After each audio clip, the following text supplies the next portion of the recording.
Yeah.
And welcome to another exciting episode of Riding Through the Unknown. I'm your host, Michael, and apologies for the late start. We've been having some technical issues with internet coming in and out, and so I'm hopeful that our guest will be able to come on and we are able to have no real major internet issues. I am hopeful that we will have our episode, as I am looking forward to talking with our guest. She is an amazing person, and unfortunately, it's just one of those situations where the internet does not seem to be our friend right now, and so she was on and it's been cutting in and out, and so hopefully she'll be back on shortly and we will do the best we can with tonight's show. And if we have to, we'll reschedule and hopefully find a time when the internet's more stable. We have both tried rebooting our computers, and the Wi-Fi just seems to be cutting in and out. She is in another state, and so it could be a matter of whose end, but I am going to take a moment and I am going to look up her bio so that I can share with you all a little bit about why I'm excited to have this guest on and have her share her experience with us. And I'm just kind of waiting right now for my computer. It's been a little bit slow, but hopefully I can get it to get a little bit more cooperative. So, Jane Celia Hatch is a survivor of the secret space program, MKUltra, and here she is. So, I will add her to the stage. Okay. I was just letting people. Oh, go ahead.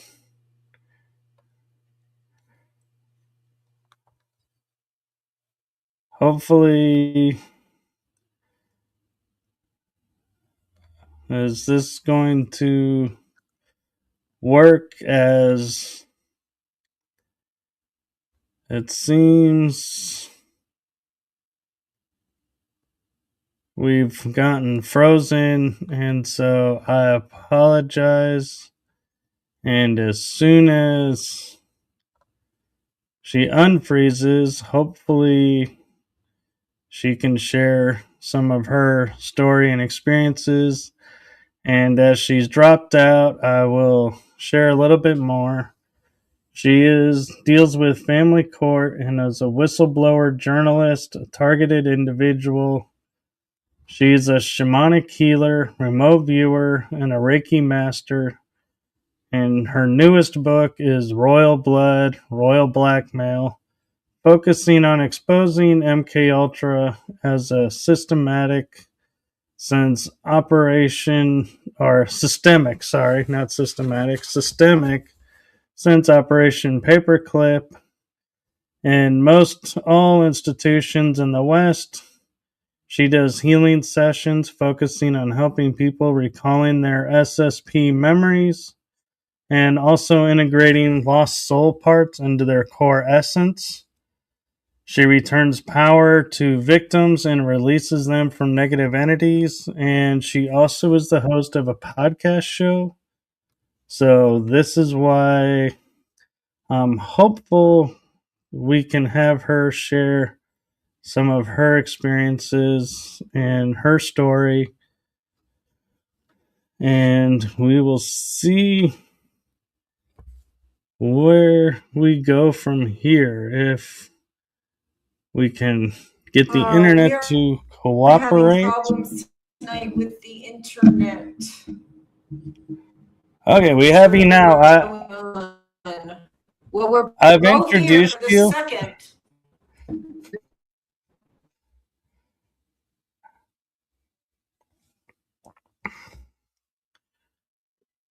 Let's see. It seems like they may not want us to talk about this tonight, and we actually were going to do a positive and focus on positivity with her work.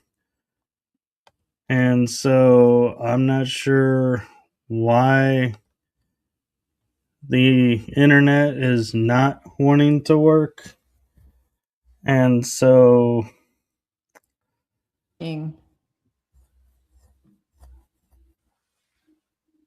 oh, we can hear you now.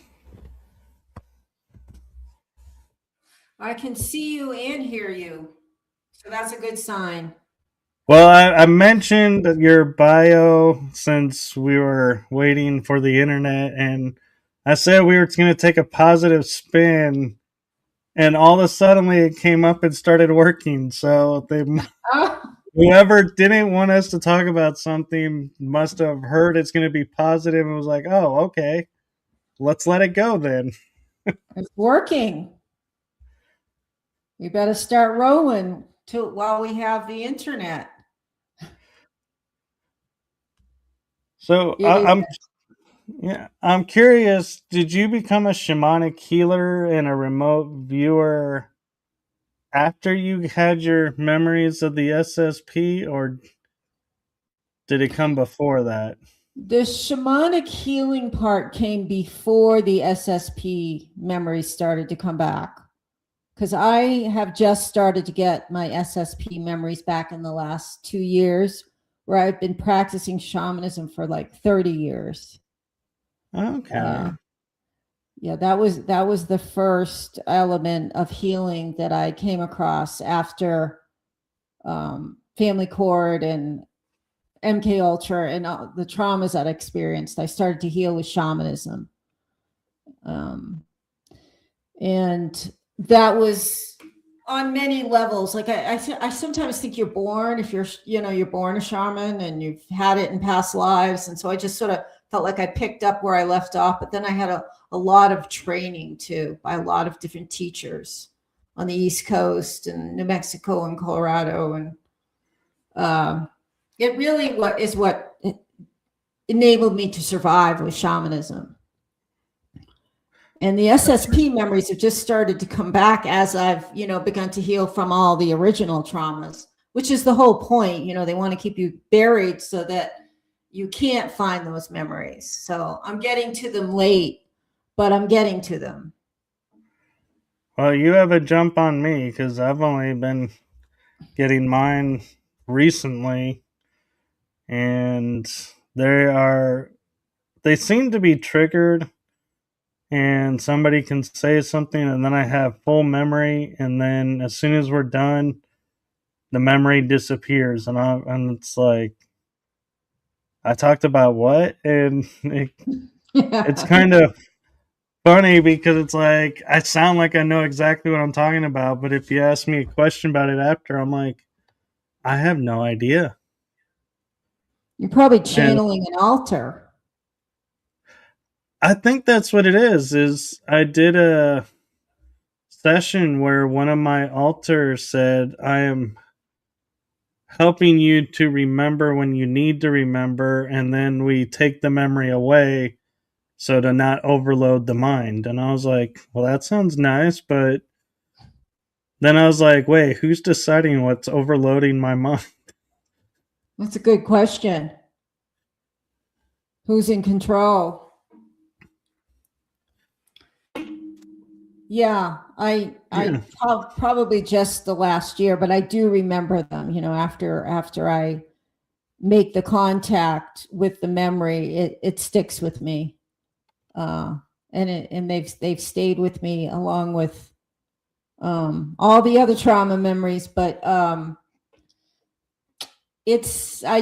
had no idea for most of my life. I mean, I knew something was seriously wrong.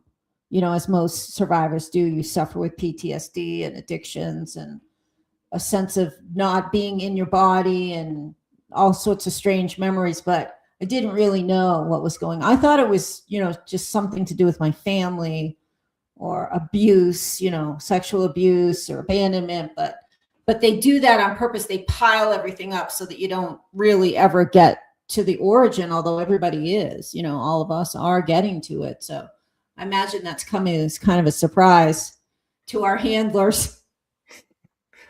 I think so. And I find it interesting how, with all that you went through and I went through, and others, we have turned and become like healers. Like, I know a lot of SSP friends who are into sound healing, shamanic healing, as you're doing. I know Reiki, Mm-hmm. and I can't help wondering, is there, is that, did we do that by choice, or did we all kind of be guided into that path? Well, I think that's one of the reasons we're actually chosen for the program is because we have healing qualities. We're telepathic, we're psychic, we have, healing energy streaming through us. And that's one of those are the qualities they look for in SSP. So we're actually chosen, I think, in many instances because we have those qualities and they can read it in our DNA, when we're born. And also, I think they used those school photographs, to pick, like we're seeing on the Epstein files, that they will pick the children they want. And they actually have their own psychics. I heard that they could pick the children that were telekinesic and telepathic. And so it's no surprise that we have all these commonalities between us. Yeah, that's true. And I'm curious, as you do shamanic healing, I know a lot of time you go into visualization and you're looking at events. Have you ever come across events and you're like, wait a minute, where is this coming from? What is this event? And be like, this is not from my childhood. This is not my story. And in other words, having like SSP memories bleed into shamanic visualization. Well, that's a tricky question. the shamanic healing technique I was trained in is core shaman. It's really specific about where you go, how you get there, and who you bring with you. And so in those three dimensions, which is lower world, middle world, and upper world, you're going with your power animals and your spirit guides, and you're going with an intention. So you go with a very specific intention going into the world to retrieve a power for my client, me.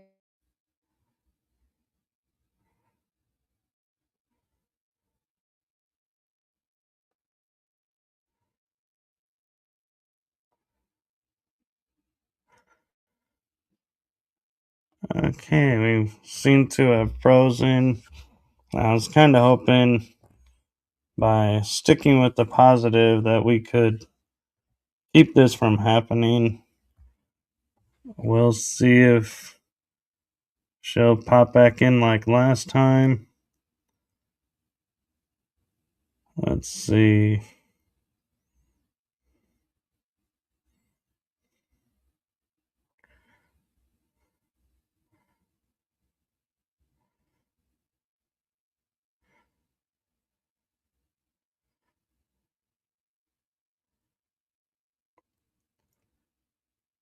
It is interesting how a lot of people are quote unquote traumatized and still go into the healing factor and do the healing work on themselves, and that aspect is not able to be blocked. And so that's, a true testament to the human spirit and ingenuity, is that we can take and go through these horrible experiments, be broken, but still our core mission of healing that we were born to do can't be broken,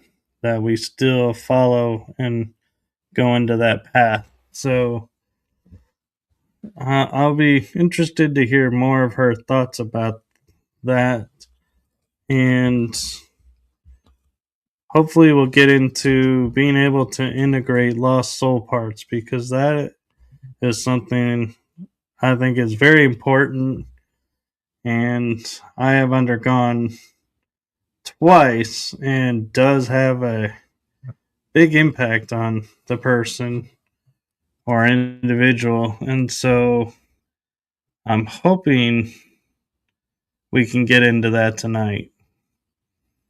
So I'm going to grab some water real quick.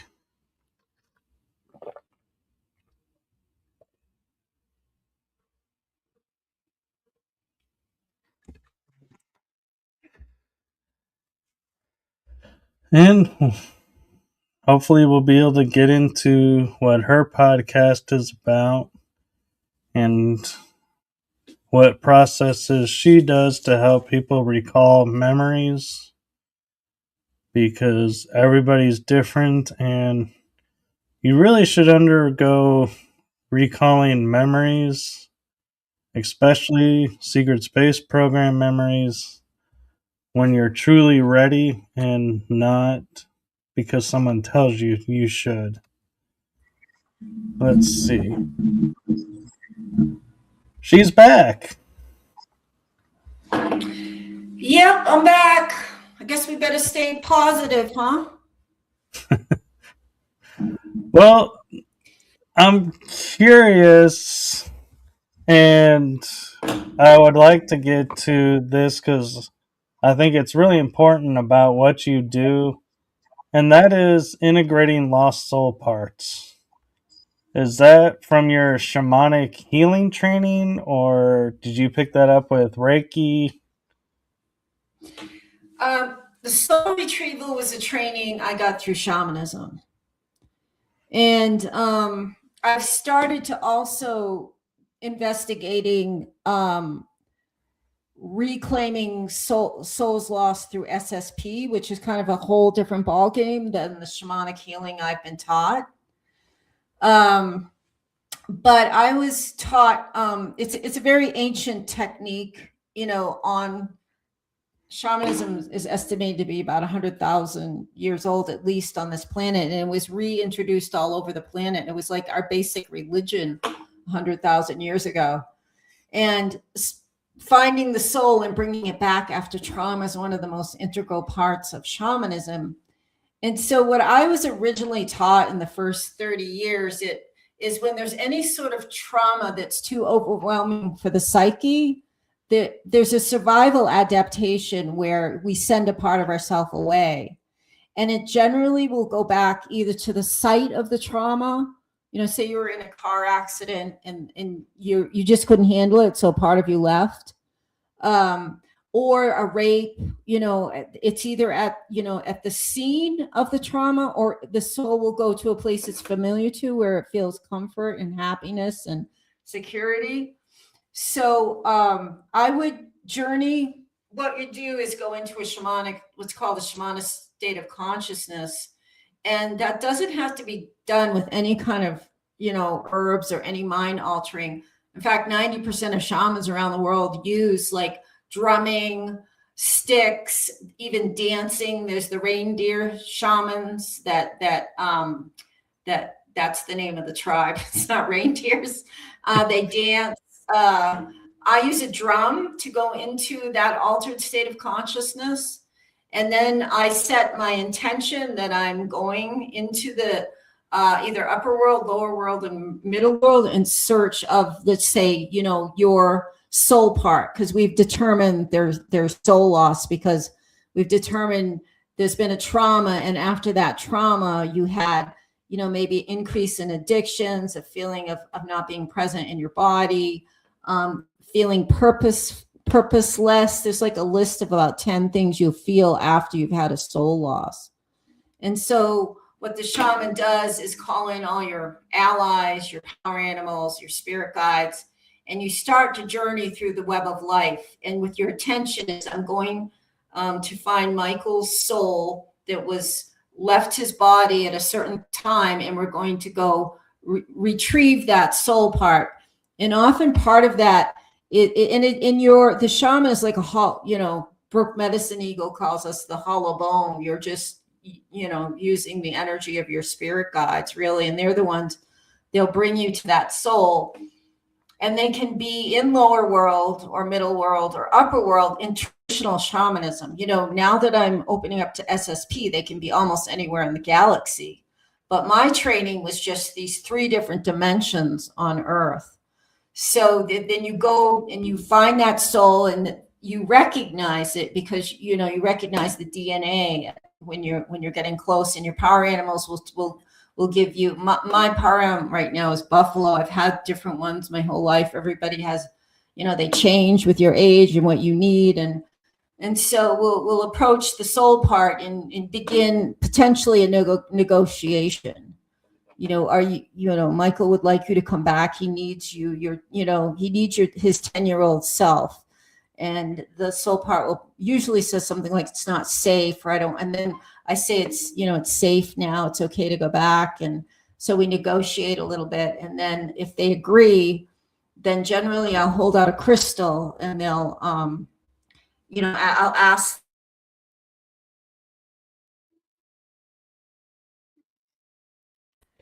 We're back. Okay, so. Okay.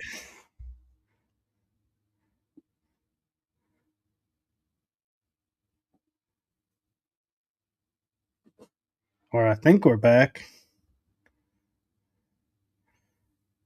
Man, I want to hear what happens with the crystal. You hold out. So I have a real crystal in my real hand, and I have a spirit crystal in my spirit body.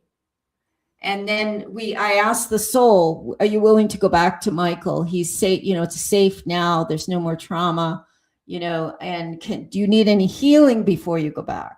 So, because we don't want to return a soul part that's not going to be in your best and highest interest. So there's a little bit of discussion and negotiations. And sometimes you have to deal with an entity that's captured the soul or holding the soul, like a demonic presence or relative or an ex-boyfriend or an ex-wife. Like lots of times people are holding the soul because the soul has a lot of light. So you have to negotiate with the person holding that soul or the demonic presence. And sometimes you can make a trade with them. You'll say, well, I'll give you this crystal ball, or I'll give you this, or I'll give you that. And it's like all this negotiation on the spirit level. And so eventually you hopefully will get the soul released. And then they go into the crystal, and then you turn and you follow the web of life back to the client. And then you hold the crystal over their heart, and you blow the soul part back in through the heart, and then through the top chakra, and then you drum, sealing it in. That's a traditional soul retrieval through core shamanism. SSP takes it to a whole new level. And I'm just starting to investigate that and do that for myself before I start to do it for anybody else. I mean, I can do soul retrievals, traditional soul retrievals. And I've also had like a cyber, I was, part of my cloning, I was put into a cyber soldier, and there was an accident and I could feel it calling out to me. I didn't even know. And my soul went to it, and I grabbed a piece of my soul that had been taken in cloning and retrieved that. So that's the whole new aspect that is opening up that I'm really, really interested in, is reclaiming our cloned parts and our fragments taken during SSP and put into I mean, you really can't take an altar out of a clone, or that clone ceases to exist and they have a life. So those aren't the kind of soul parts that you can go after and just take. I could take that altar because it was in the death process, and I got it before they recycled it. So am I still answering the question? You are, and I actually have a new question I hadn't thought about, and that is, if you come across a soul part that, as you're saying, not beneficial to you, do you just walk away and just leave it, or do you negotiate and try to make it beneficial and retrieve it then? Every situation is unique, and you're listening to your spirit guides and power animals, and they're giving you telepathic messages. Generally speaking, they always want to come back. Our parts always want to come back to us. I may have had a few where I put them in a place that was safe, and maybe brought them back a power animal, so that power animal could begin to heal them before I returned them. In which case I've gone back to the client and said, I did find your soul part, but they need more healing before it's in the best and highest interest of them to come back to you. Most souls, whether they're, I do a lot of, or I did, of helping discarnate ghosts go back to heaven and leave this planet. And they're most always willing to go. They don't even know they're dead. But I mean, that's a whole different, that's psychopumping. That's different than soul retrieval. But, souls generally are gravitating towards the light if, they're your soul part, or reunion with the soul essence. That's amazing. And I had to admit, I'm familiar with power animals and animal totems and integrating them to where like you can see better with like an eagle's eyesight, or hear better like with a wolf where you can hear greater distance. But I've never heard or thought about using the power animals to heal an aspect of myself before integration. That's an amazing sound and theory, and it makes sense though too why some of us, have more animal totem, so to speak, connection than others is what we're using it for. And that's like a tapped resource never thought about. It's a huge resource that is so underused and underapplied because generally speaking, it's going to be pounded out of you. Little kids say, "Oh, I have my tiger is following me today, mom, or my wolf, or my monkey, or my elephant," and they'll go, "Oh, that's just a fantasy. That's not real. That's not real." Because you're born with all these power animals. I actually think that's the origin of the stuffed animals, like that whole concept of all these animals around us. And then as you grow and they change, and they're there to protect, heal, guide, uplift. But if you ignore them long enough, they do kind of wander away, if you get involved in addictions or abuse, because it's a free will planet, and they're not the type of entities that are there to change your free will. They're there to be there. So that's why, like, shamans will also have altars where they might have like a lion or a wolf, or and there's maybe smudging it. You're just forming a relationship with that collective entity. And what powers animals really are the collective consciousness of that entire species. Like, they have a hive mind. So when you say like wolf medicine, you've got the wolf medicine of the entire species, or you've got elephant medicine, or you've got hawk medicine. It means hawk is the entire knowledge of the hawk species is accessible to you.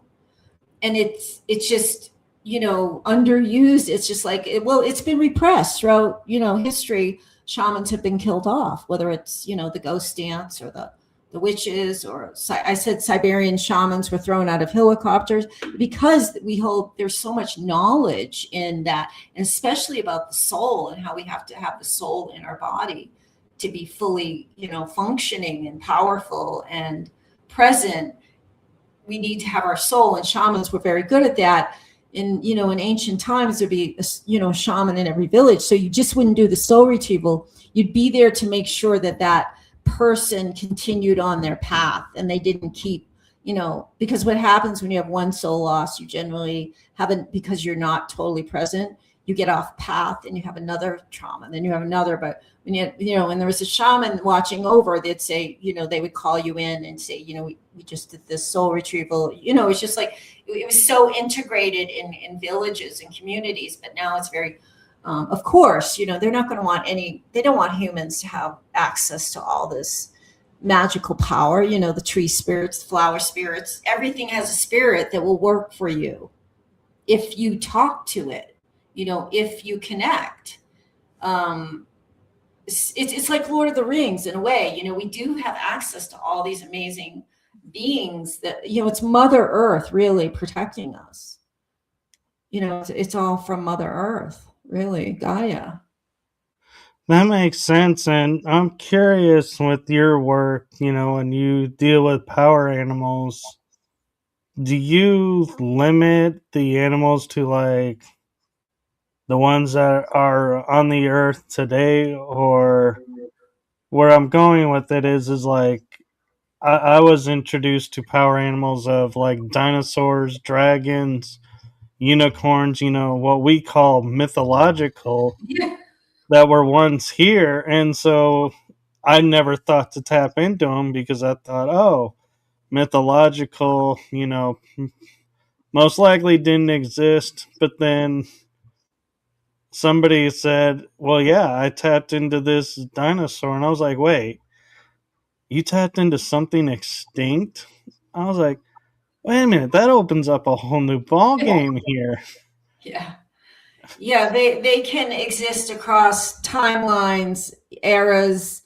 I don't think there's anything really truly mythological. There's nothing new under the sun. If you have a unicorn as a power animal, it really does exist, and it's just coming to you from another vibration. So they're not all traditional. I named off like Native American, our traditional, but in every culture, the power animals were different and based upon sometimes religious beliefs, and also where you live. Like if you live in Africa, you're more likely to have those type, because you're in their vibrational frequency more so.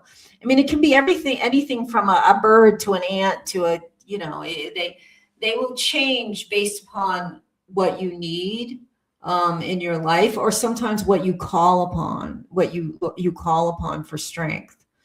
If I'm doing a healing and somebody has maybe they have a possession, they're possessed, I kind of know, if Jaguar shows up, we're going to be doing a depossession. If Hawk shows up, we're going to be doing some kind of there's a spiritual intrusion, and we're going to be taking that out because Hawk goes down with the claws.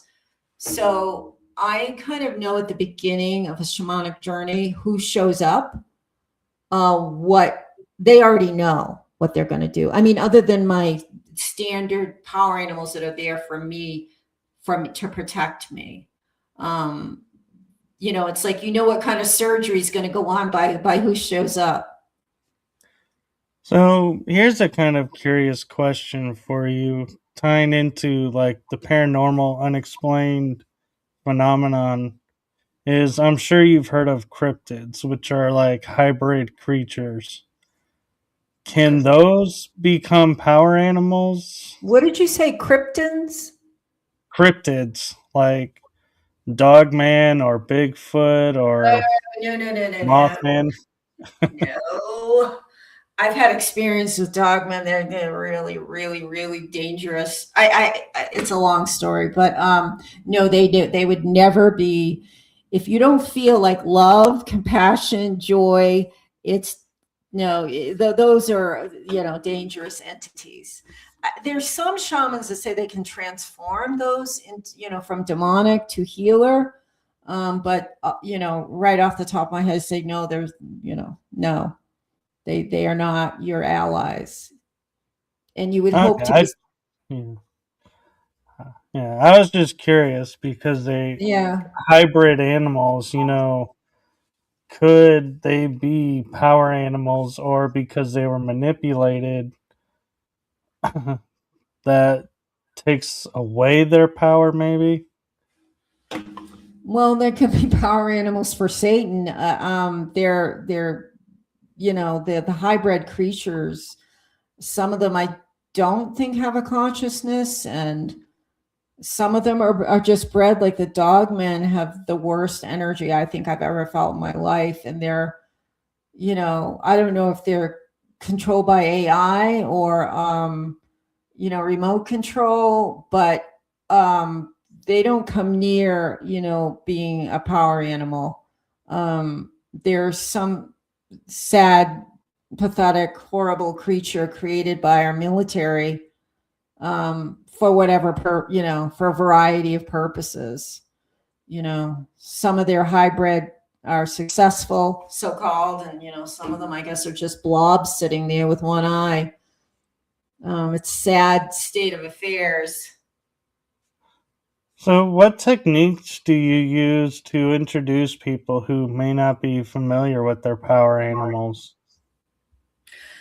Well, I do.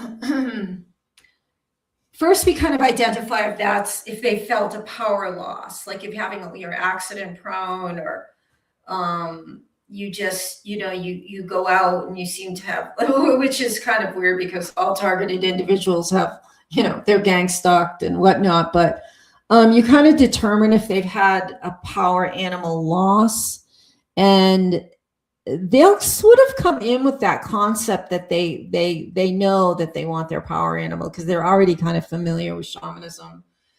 And then what I do is I call in my power animals, and we journey to lower world, which is the location of the power animals. And we journey, lower world is a downward like spiraling, like upper world, you go up towards the clouds and the heavens, and Black Elk talked about it, and so do shamans historically. And then there's lower world where you sort of descend, you go through a route, or you imagine a staircase or stairs, and you go down and down, and then the most important thing is you set the intention. I'm going to lower world to find a power animal for Michael for his highest and best interest. And then so I do the travel beat is like a really fast beat. I don't know where my drum is. And then when I'm in lower world, it goes to a slower beat, like a journey. And I'm in the process of looking for your power animal. And traditionally, it will show itself 4 times from 4 different directions if you know it's their power animal. And then you also, you're getting telepathic messages from, I'm getting them from mine, like they'll not, they'll do something or they'll stop.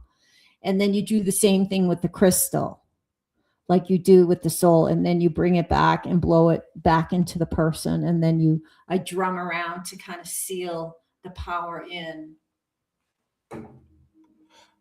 So can the power animals help us to reclaim our self-power and empower us and help us to, stand in our power, so to speak? Yeah.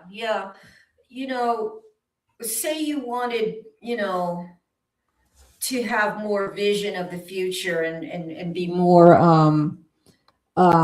wise about and be able to see into the future. You might call upon like eagle vision.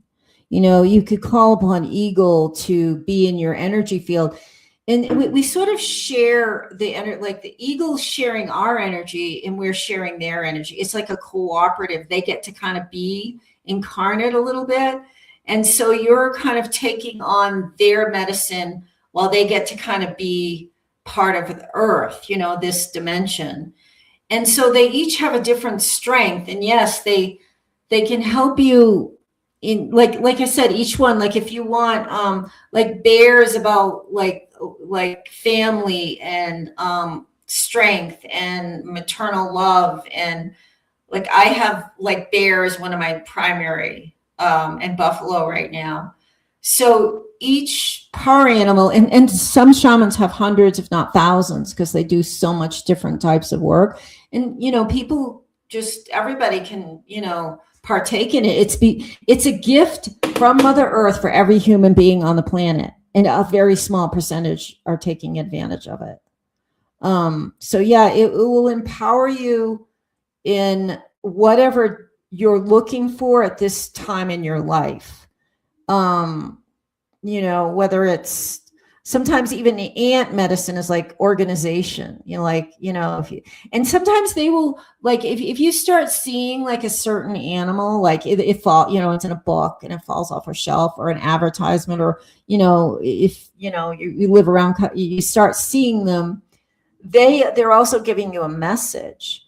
And it's not like every single coyote you see in the world like that means you have coyote medicine. It's like you'll feel it in your gut. It's like you're looking into another dimension when they have a message. You'll just feel a little different. Your attention will be drawn to it. Like, at certain times in my life, I saw a raven over and over and over. And he was trying desperately to give me a warning. And I didn't get it. I was too mind controlled.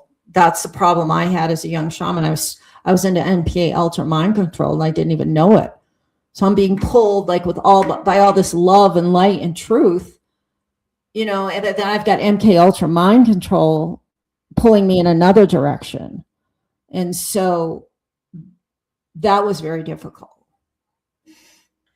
And that brings up another interesting point is, as we're working with our, soul parts and reconnecting ourselves and working with the power animals, what comes of people who find out that they may be hybrid, where they're human mixed with a star being, for example, like say Lyran? does that power animal, is it able to work with both sides, or can it only work with the one side because the star side is unknown or unfamiliar? Yeah, that's a very interesting question. I've never been asked that question. Well, they've been working with me, and I have like a Pleiadian, some Pleiadian DNA, and I think they have a lot of wisdom, and I'm sure going in, and I've gone to other planets with my power animals. So I think they naturally, and I'm not even sure they make a distinction, but I think they naturally understand who you are and your strengths and wisdoms. Maybe don't label it. I don't know. Like the whole SSP and shamanism is something like I'm really just getting into, and I just find it absolutely like fascinating, like how, because I don't know any other shamans that are like integrating like galactic shamanisms with ancient earth history shamans. It's just none of my teachers talked about this, and I did a master's degree in shamanism. That wasn't what at Lesley College in Cambridge. I mean, that's not what taught me to be a shaman, but I learned a lot. I had, I interviewed I did a literary review. So I had like a global world view on it, but no one, maybe, the Australian shamans, and African, they often talk about, their home is the stars. So maybe they know more about the galactic aspect, but I would say, power animals just support you for who you are. I'm not sure they're making a distinction of what starseed you are. And one thing that I'm curious about too with shamanism is I know it's connected with energies, and a lot of people will talk about like the natural lunar energy. Well, even the Zulus have stories of the moon was put into place. It was not a natural object. And so I wonder, does that impact, if you're trying to draw in like moon energy? Because I know like the eclipse has certain power to it, and phases of the moon have certain meanings. Because it's not a natural object, does that impact the shamanic and power animals, or do they just look at it as an object and say, you know what, it's got energy, we'll use it, this is it? I should take a power animal and journey to the moon with it and ask. I don't know the answer to that question. It's a very good question. Um, it's something that I'd like to go there, through the field, the energy field, and go there. And again, shamanic journey is different than remote view. I could also do a remote view, but with the shamanic journey, I'm sending a soul fragment there. With remote viewing, I'm sort of in a bubble looking out at the world. But it would be interesting to go. I don't know the answer to that. Like I know I've questioned that myself, because especially there's so many religious or spiritual people that cinnamon that work with the moon, and I wonder that now, because so many survivors are saying it's just been placed there. It's not a natural being. But even if it's not natural, everything has an energy imprint that can be utilized one way or another. If it's made from a metal, I mean, everything has a spirit. Right. The story that I was told about the moon that to me kind of makes the most sense is when Atlantis was destroyed and Lemuria was destroyed. It caused the waters to become uneven and the earth to become a little bit unstable. And so the galactics moved the object that we call our moon in, and to kind of settle the landscape, to settle the tides, and to offset the missing land. And it kind of makes sense because a lot of the timelines are Atlantis disappears, the moon appears. it's like they were so close together that it's like you can't help but think, oh, so if it wasn't for the moon, we would be in a much different world. And who else but an intergalactic or a galactic being would have the foresight to say, let's take this object and put it here, and that'll do everything we need it to do. And we have a base of operations. We can keep an eye on these people. It does sound like a military operation, doesn't it? The moon. Well, and talking about the moon, there is one thing that I find so fascinating is we have how many satellites around the Earth to communicate globally, but we have no satellites to talk to our astronauts when they're going to the moon. That Right. does not make any sense to me why there are no options for them to communicate. And they're just like, oh, we just lose communication with them for a certain amount of time while they're on the dark side.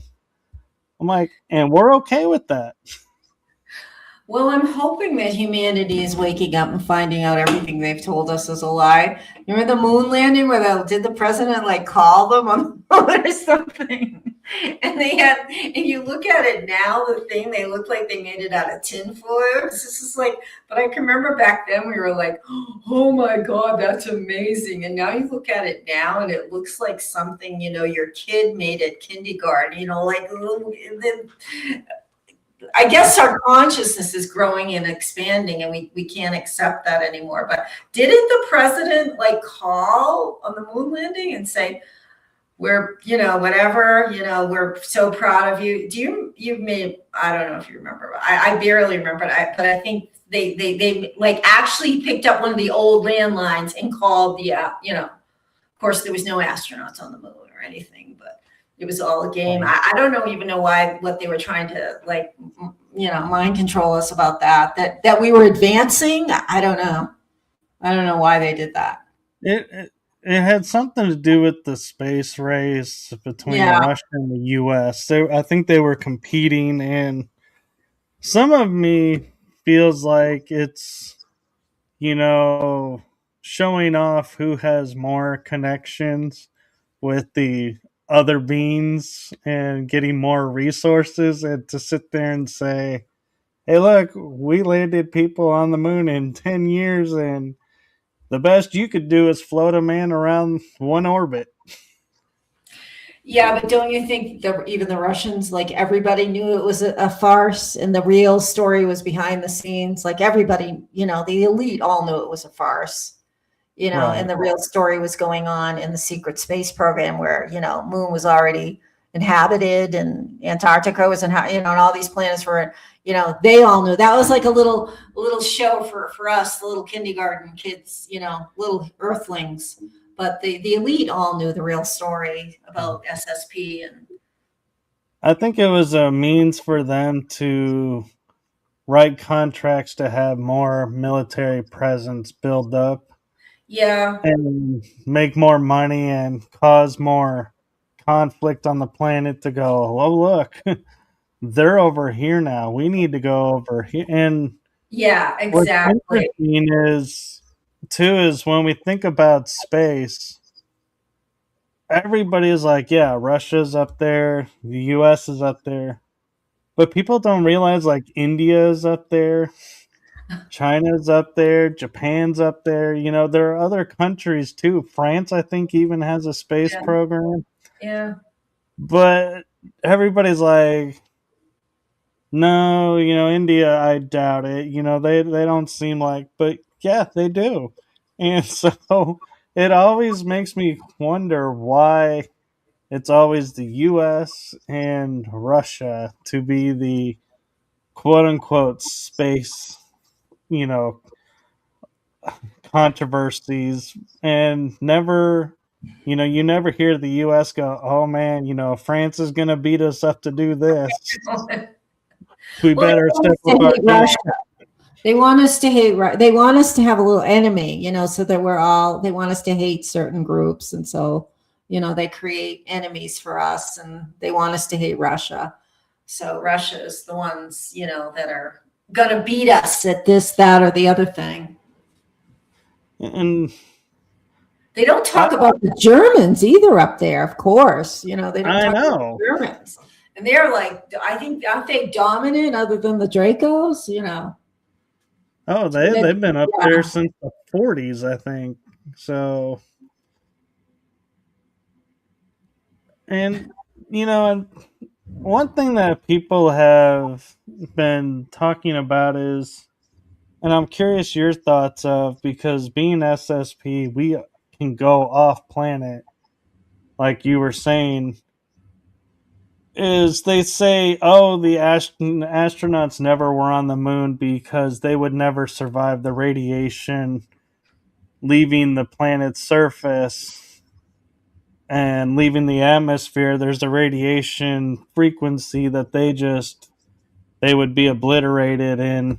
So no, we've never been to the moon. And I'm like, we've been to the moon and we've been to other planets. So is that theory about an energy field around the atmosphere, do you think that's a psyop, or do you think there really is I think it's a psyop. I think it's just a lie they're telling us about Mars so that we don't, start thinking about it and investigating, and so they can keep the whole Mars base, and the whole Nazi, winning the war and all of that secret. They want us to know as little as possible so they can continue to enslave us and, abduct us off planet to the moon. I mean, there's so much going on. I mean, I know I have SSP memories on the moon. I've interviewed John Whitberg many times and many SSP, Penny Bradley, and they have bases up there. They were pilots up there. It's just they're treating us like we're children in kindergarten, our leaders, so that they can continue to exploit us. So in a nutshell, it's more complicated. Right. And then they feel like when they go, oh, UFOs are real, they're like, that's enough disclosure. They don't need more. We've said it's real. They'll be happy now. And it's like, whoa. There's so much more that that's behind that statement than what you're telling us. Well, it's like soft disclosure. They have to address these things, but they'll do it like in breadcrumbs. Okay, well, yeah, they're talking about UFOs, so they're in full, but they're not talking about it's like one little molecule of what's really going on. What did Trump say now? Like he's trying to divert from the Epstein files. He says we're going to release the UFO or this, that. I don't know. I've been, since the 1960s, I've been watching the government deal with, UFO sightings. There was a whole UFO craze in Massachusetts in the 1960s, and they keep covering it up. Well, and what surprised me was I thought I was really affluent in like Roswell. I knew about Roswell, and I had theoretical thought of there being a second. And when I was there and I was talking to a person that lived in Roswell, he goes, well, you can't go to the site now because they closed it off. And I was like, oh, well, that's a bummer. I was looking forward to it. He goes, but you do know that's only one of three. And I go, wait, three? Whoa, back up. Hold the phone. What are you talking about? There was three. I was thinking maybe two, but it was like, and it amazed me. And I go back and I would look at on my research, and everybody talks about the one. Yeah. And somehow 2 and 3 were completely erased from history. Well, I think most everything is erased or hidden. They're just giving us, yeah, it's one huge psyop. Thank you. Yes, it's one huge psyop. And we're just starting to get the truth out now. Everything is a lie. It's formulated to keep us in ignorance and disempowered. Which is a great tie-in to my next question, and I'm loving the fact that the internet is holding for this conversation at this point. Is you do work with helping releasing negative entities. Um, I'm curious, when you're talking about negative entities, are you just talking low vibrational attachments, or are you referring to like Dracos and all the like nasty nasties out there, so to speak?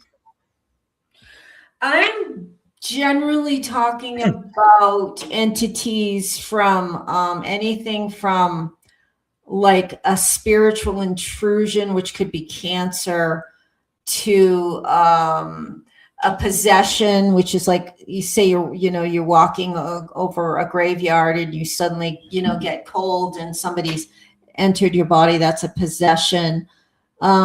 Demons can attach to someone, especially people who have addictions. I have personally not removed a Draco like Draco. I've seen Dracos. They're my hand. I know they're handlers of mine. But I'm not sure I would actually, that's a whole new realm when you're getting into the reptilians and the Dracos. And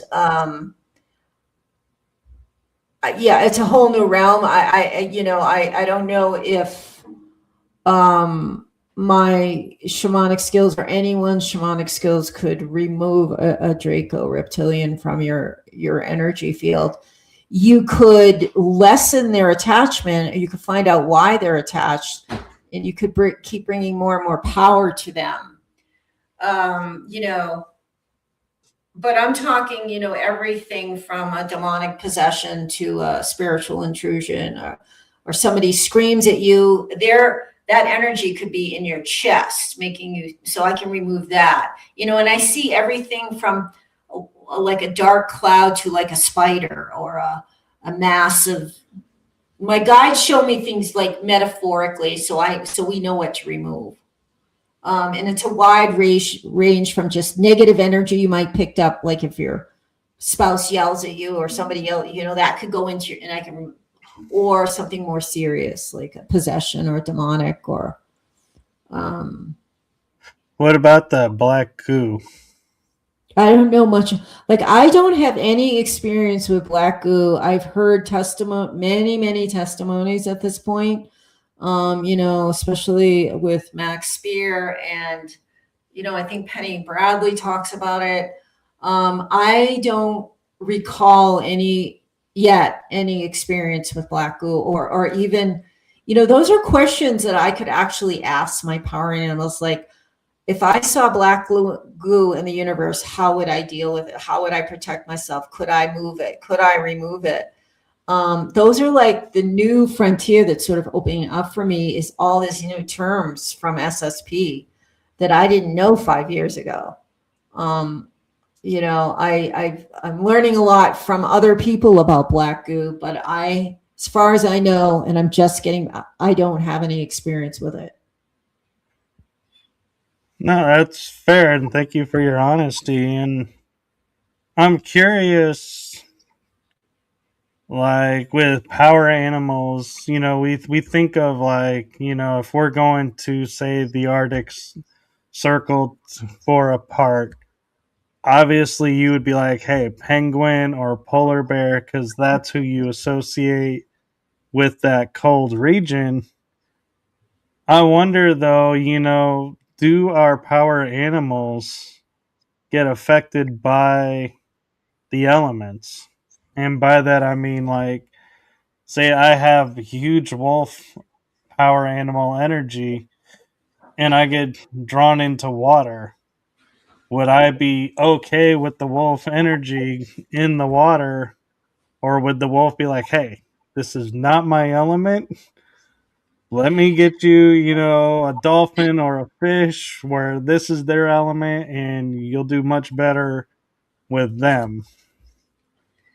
Well, I mean, if you became temporarily immersed in water, that's not going to affect your relationship with wolf. If you become someone that wants to, be in the water all the time, and you would yeah, they might pass you on to some like thing like a dolphin or, a shark or a mermaid or other, there's all kinds of water beings. I can't say it would totally take the power away, but they're not as powerful out of their element. And generally, like, let's say you had a dolphin power animal, it'd be very good for you to be on the beach and doing and thinking and feeling things that the dolphin would enjoy doing. And that's how they grow closer and closer to you. Like they say, if you have like a jaguar or something, it's good to like go out and run at night and you start, jaguar loves that. So they're going to move closer to you. So the more, like, that's like the shamans wear the animal mask and they dance. They're on, it looks, weird, but they're actually honoring the spirit of their power animal and drawing that power closer. They're like a, owl stuff. I mean, I'm not talking like it, the satanic stuff is completely different. Right. No, I know what you mean. Yeah. Yeah. So yeah, I mean, the wolf isn't going to go away because you go for a swim, but they might not be as effective in the water. And then if you needed more water power, like which would kind of be like emotion or fluidity or feminine, another power animal might come along that's empowered by water. You can have a series of power animals, Well, and here's an interesting question for you, and I don't know if you have thought about it, is we, have been talking about like animals, mythological animals, or, hybrid animals. What about fae and elemental types? Are they accessible, or would they be like, a lot of people who do energy work are like, don't mess with the elementals. Don't touch the elementals. Stay away from them. Well, there's good and bad elementals. They're not power animals. They're in middle world with us. They share the same planet. Whereas power animals are like another frequency that visit us. All like the brownies, the fays, the flower divas, the tree spirits, they all share this middle world frequency. And I've had some that were very helpful, fairies, that have helped me, but they can be, very mischievous. I mean, especially like in Ireland and England, there's just like these horror stories about the fae and the mounds and people disappearing. And again, you've got to be very respectful of these entities. And, in certain countries, they used to, before they built a house, they would ask, permission from the local fae. So it's like they do have power and they will retaliate against humans if you don't respect them. They will if they take a liking to you, then they will work as one of your allies, if you need help, if you've helped them or you respect them, and you've developed a relationship with them. They're different from power animals, but they're right that some of them can be pretty dangerous, but not all. Yeah, I asked because, like, with Reiki, I found out I could channel in electricity, water, fire, air, the elements. And I was like, when I talked to somebody in paganism about it, they were like, you shouldn't be able to access that energy. That's really strange that you can do that. And to me, it was like second nature. I just did it. And so I was wondering if like the shamanisms have that as well, where it's like you can access the elements and work with the elementals, or if it's something that's like, nope, we're not really, going to do that. Let's leave them alone, and let's not everybody start going out there and going, let's bring out the electric energy. I don't know about electricity. I certainly know like the elements fire, water, air, and earth, and they have a spirit. And there's such a thing as weather shamans that work with the spirits of the wind, the clouds, the rain, and they will, when there was a huge fire, like was getting close to Los Alamos Labs. Was it 20 years ago? And I know all the local shamans got together with some of the natives to move to work with the wind to move it in another direction. So it does have, and it is an energy, it is an entity, and we can negotiate with them, the spirits of the clouds and the rain. And, I want to figure out how to do this with chemtrails. Like we have to figure, and they're not entities, but I want to ask like the cloud spirits and the rain spirits, like, how do we clear these skies? Like, what do we do? Because I think they would help us. And like, they're not stopping, Kennedy was supposed to stop the chemtrails, but they're everywhere. And they're one of the most destructive things on the planet right now. And I feel like it would be great for, like, they're doing ley lines, a lot of the healers now, like the survivors, they're doing ley lines, but I would really like to get together and figure out, talk to the elementals, like how do we heal the skies? It's interesting you bring up the chemtrails, because when I see chemtrails, I hear myself call out a name that is a name I associate with the wind. And I'm like, hey, are you aware this particle stuff is coming into your element and it's not good for you and it's not good for us? So, what do you say about kicking up some of your, wind ability and move it away? And sometimes I'll feel like the wind picks up and I'll be like, thanks. And I'm like, hey, did I just blow it away? Or, was it coincidence that the wind picked up? I don't know. But I find myself talking to the elements and being like, hey, and if I feel like, well, the wind's not picking up, I may go like, hey, fire, how you feeling? You want to spark up a little bit and feel like, the heat of the fire going up and melting the particles. And so I feel like that's like my little trial of trying to keep the chemtrails out, is utilizing the elements, because they're there and they'll help if we ask. And I wonder if people started asking if they really would just like destroy these chemtrails before they hit the ground for us. I think there's a very good chance they would respond to us. And it's a matter of people remembering who they really are, the humans remembering that they're God, they are a ray of God, and that we have these powers. And Christ tried to teach us that too. I think that's one of the reasons he came here. As I do, so can you. And the elements are more than willing to work with us if we acknowledge them. And you're like you're doing, you're forming a relationship. You already have that sense of saying hello. And I think if humans all over started to do this with the chemtrails, we could clean them up in cooperation with the elements.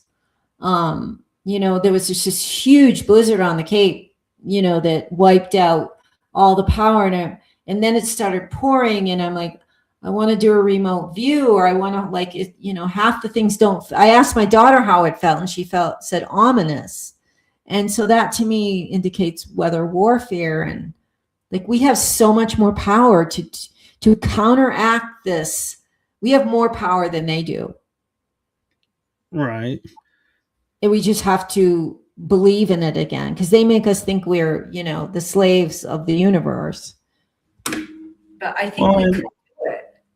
Yeah, and talking about ley lines, we talk about, the energies that go with the ley lines, but can we tap into that energy with our power animals?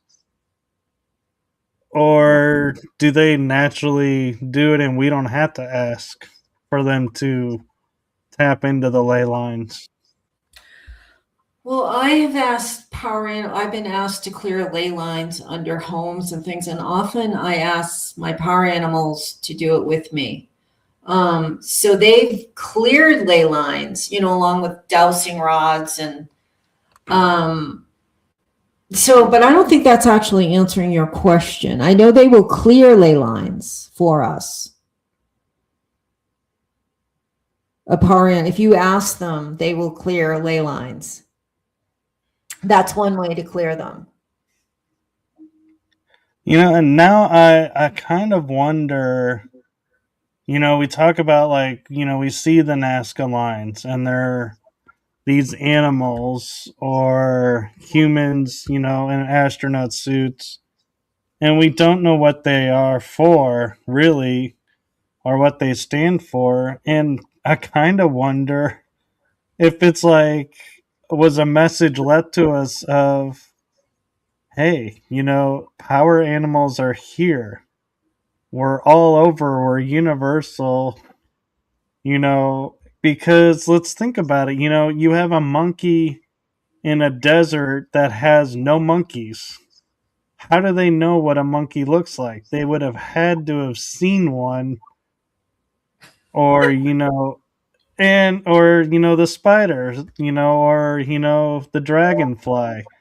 They have all these ant critters that don't exist in that environment, but yet we're drawn to perfect detail. And now I start to wonder, those are power animals. Could that be a message from the power animals to say, we're here to help, and we're just looking at it and going, well, there's these nice lines out there, we don't know what they mean, and we're just looking at everything but the obvious. Yeah. Lots of times, especially for an individual, power animals appear, repeatedly, maybe even collectively. I think that's what you're referring to as like a collective message to humanity. Right. Yeah. Yeah. They're trying. And, the more mind controlled we get, the further we get from their messages, because we receive it through our heart and our intuition. If you're undermined, in your head from all the propaganda and mind control, you're going to be less and less apt to listen to anything remotely like a power animal or an intuitive because really your power animal is your instinct. Women Who Run with the Wolves, Clarissa Estes wrote that, and that's our instinct. It's very earthbound. Our primal instinct is tied into power animals a lot. Right, and even tribal, when you look at the Aztec, their warriors were animal totems. Yeah. If you really think about it, they had the jaguar warriors, the eagle warriors. That would be the animal totems. Yep, they were calling in that power. They were calling in the power of those animals that they were representing. And so, I can't help but think now, looking at the world, we have architecture in Crete that has dinosaurs carved into rock that's hundreds of thousands of years old. But humans didn't exist when dinos existed, but you look at it and you're like, that's a stegosaurus. That's a brontosaurus. There's no ands, ifs, or buts. And then you go to Egypt and they have hieroglyphs of submarines, airplanes, UFOs, stuff that they could not have ever seen. And I can't help but wonder, do power animals show themselves, and that's why these people were able to carve or paint their image, because they were shown that power animal and they tapped in Mhm. and realized what that stood for and was like, oh, let's add them to this doorway. And that'll be like another layer of protection because that's what this animal stands for. Yeah, well, they were really integral in, decades and centuries ago.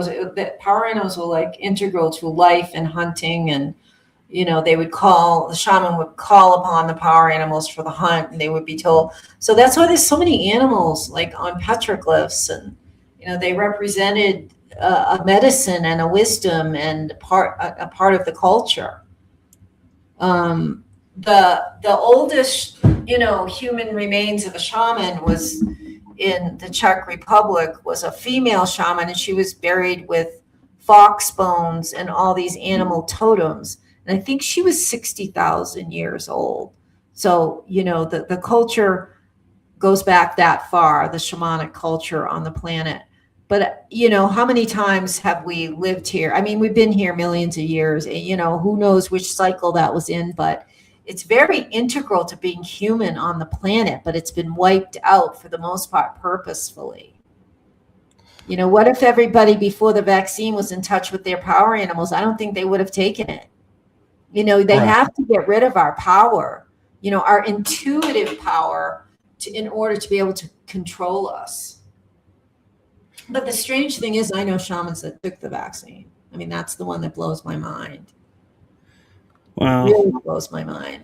yeah. And I can't help wondering with animal totems and power animals and everything being left behind as messages. I was watching Skinwalker Ranch, and they were showing the glyph of the snake in a spiral. And this person came and said, oh, in our tribe, this means portal. And they're like, oh, we have, this energy above. Is that a portal? And in shamanism, if you get a coiled snake like image, do you guys view it as portal as well? Or is that something that TV was just kind of going, hey, Yeah. let's make this fit so this can fit this, and we'll make people more interested in going, ooh. Yeah, I think it was dramatized, in my recollection. I mean, my understanding of the snake, it's transformation, leaving behind the old, and because the snake sheds its skin, it's often about transformation. And I've never heard of that. I think that might have been, a dramatization of snake medicine. In every culture, things represent different. So a snake in one culture, native would be different than maybe Siberia or, China or Hawaii with the hunas. And there's a little bit Right. different interpretation in different cultures.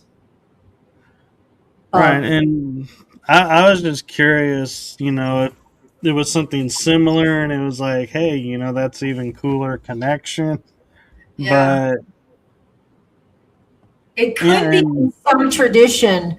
There might be some tradition where the snake means a portal, but I haven't heard of that. But it's possible in there's shamanic traditions in every single culture in our society at one point or another in history. and what I'm curious, and I know we're getting close to an hour and a Yeah. half.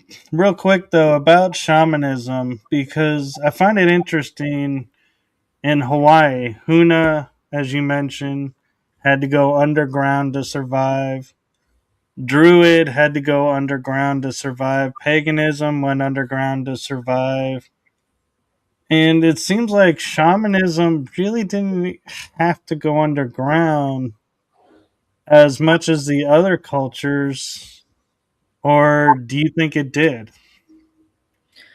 I think it did. I think all of those cultures have an aspect of shamanism, and I think it did have to go underground. From the Native Americans when they outlawed the ghost dance for the Lakota Sioux, that was a form of shamanism. in South America. I mean, there was bits, in South America, some of the curanderos survived, but it was very rare. And I think that it all went underground, starting at least 100 years ago. Political, military, religious forces all, punished, imprisoned. The natives were very, felt a toxic shame for decades about their connection to being medicine men and medicine women. So I think it all went underground, and, Druids were shamanic. Japan, Korea, Africa, Australia, look what they did to the Aboriginal. Any people that has shamanic knowledge, especially, they will go, like the natives. And in the Celts, the Irish, the witches, anybody that has that knowledge that can uplift and sustain humanity, and empower humanity. And it tells people you don't have to go through a priest to reach God.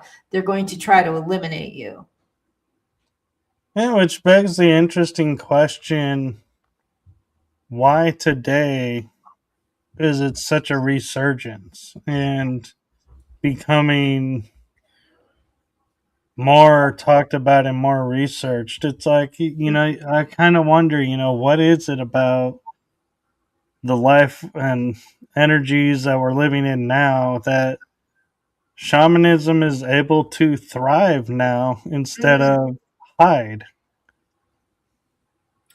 I wonder if they feel like they've got enough people under mind control that they say, "Oh, let them go." They're not going to affect people like they could have. There's enough people under mind control. Maybe they just feel like it's a wild card that isn't going to have a lot of effect now. I don't know. It's a really good question because, everybody's talking about it. It's not even like fringe anymore. It's sort of mainstream Reiki, shaman, everything. It's a really good question. Maybe other things have taken over that fringe, and shamanic healing it's kind of been watered down too a little bit. Everybody's doing it, and maybe it doesn't have the power it had with in the past, and they've watered it down enough so that it's acceptable to the powers that be. It's a really good question. But I'm guessing because they feel like they have enough people under mind control now. That'd be my guess. Well, then I'm going to give you a few minutes to talk about if people want to connect with you for some of your services. Can you share how they can do that, and also about your books? Yeah, well, they can go to, I have a website, Radiant Earth Mother, where they can sign up for, I have options of services of Reiki, shamanic healing, remote view, and I'm adding a few more. And that's radiantearthmother.com, just the way it sounds. If they could follow me on thank you, YouTube, which is at Jane Celia Hatch, and the same for Substack. Substack is stargateopener.com.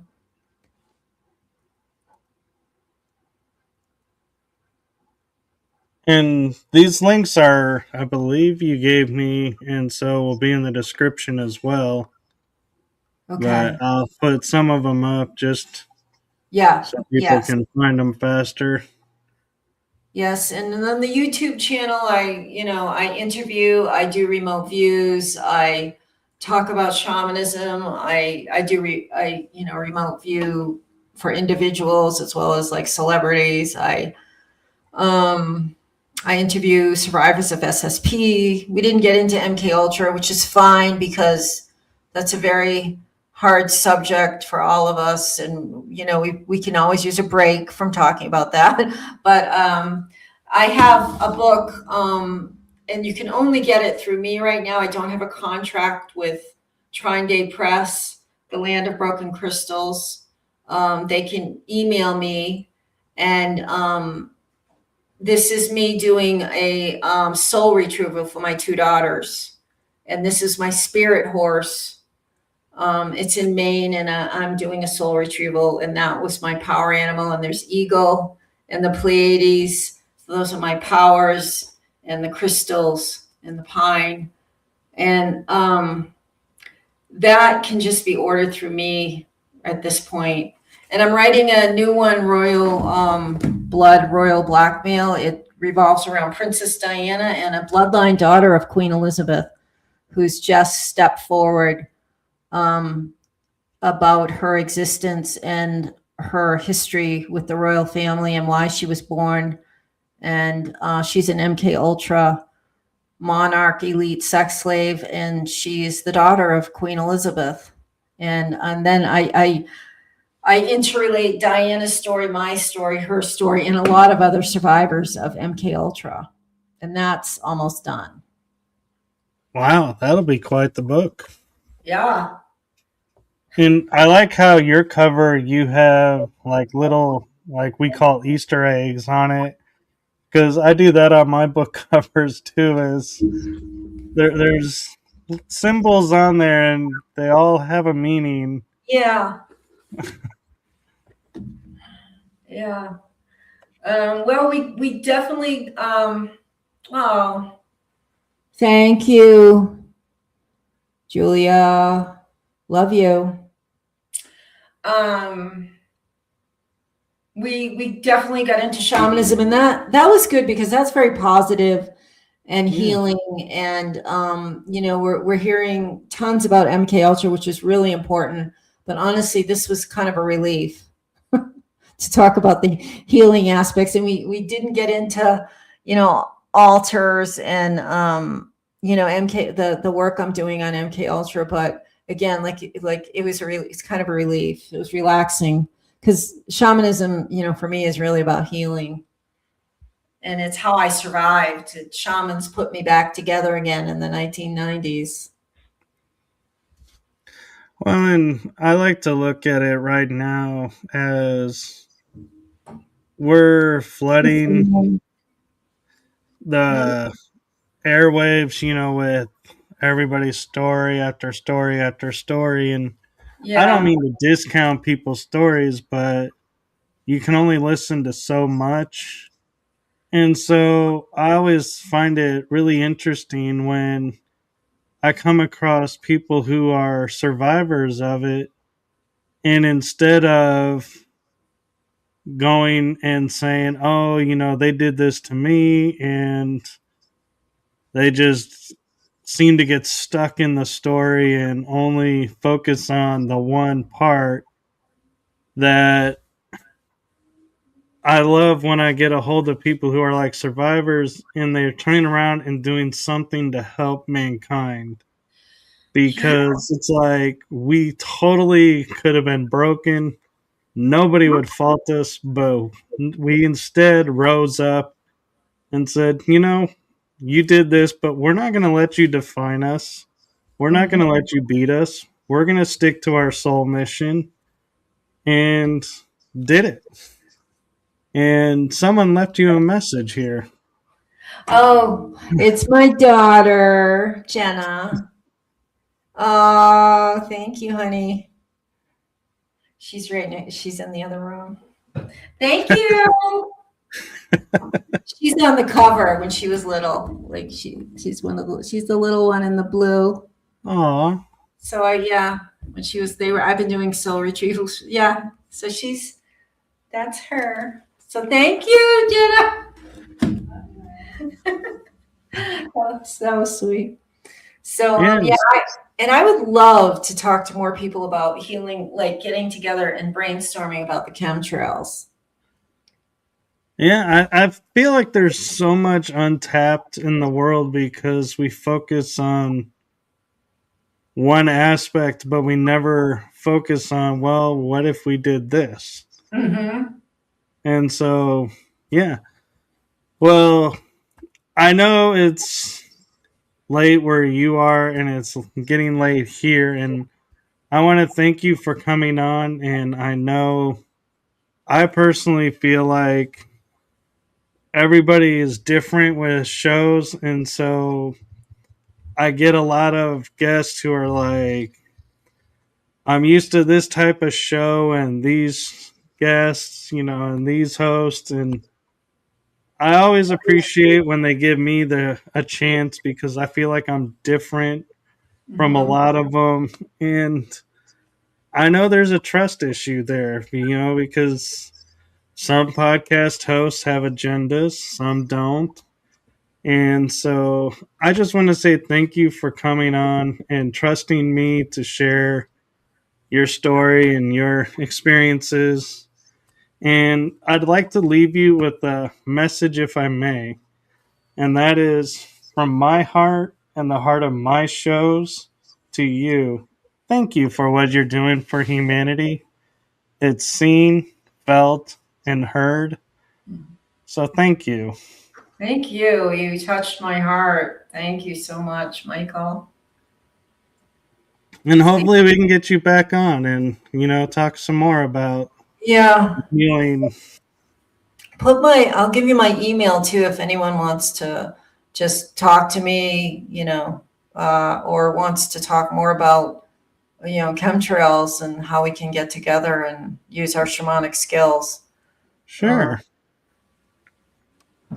Do you want to send it in the private chat and we put it in the comments, or do you want to send it to me on Messenger? And I'll send it to you on Messenger because I can't even see the chat here. Okay. I can't even see it. Okay, well, thank you, and thank you to everyone who watched, and thank you to Jane's daughter for chiming in and watching. She says, of course, from across the room. Okay, all right, yeah. Thank you, Michael. Thank you, and thank you to the internet for letting us finally get the show out. I know we must have restarted like 6 times. I'm like, oh my, but wow, this is amazing. Okay, good night, and thank you, Michael, for everything you do. Yes, thank you. And bye-bye. Good night, everyone.